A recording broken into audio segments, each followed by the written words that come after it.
It usually doesn't feel dramatic at first. A warning light flickers on. A strange noise comes from under the hood. Maybe the car hesitates when you accelerate or shift a little differently than usual. You tell yourself it's probably minor. You've kept up with maintenance. Oil changes done, tires rotated, everything has felt fine. So you schedule a visit to the repair shop just to be safe. Then the estimate comes back. $2,000, $4,000, sometimes more. And it's not optional. It's necessary now. For many drivers, this is when reality sets in. The factory warranty, which once offered peace of mind, has expired. Once it ends, the full cost of repairs shifts entirely to the owner. What makes this more challenging today is how advanced vehicles have become. Modern cars rely on complex electronics, integrated sensors, computer modules, and specialized components. When one major system fails, it's rarely inexpensive.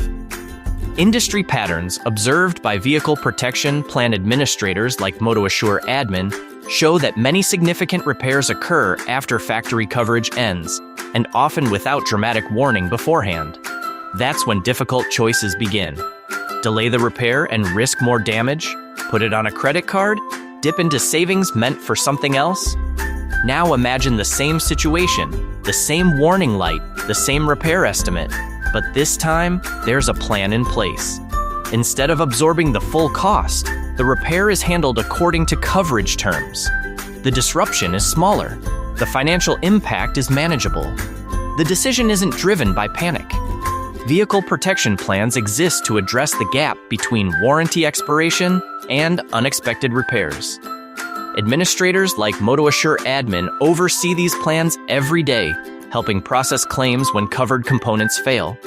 The car may still need repairs from time to time, but the experience feels different. Because the surprise isn't financial, it's simply mechanical. And that difference can change everything.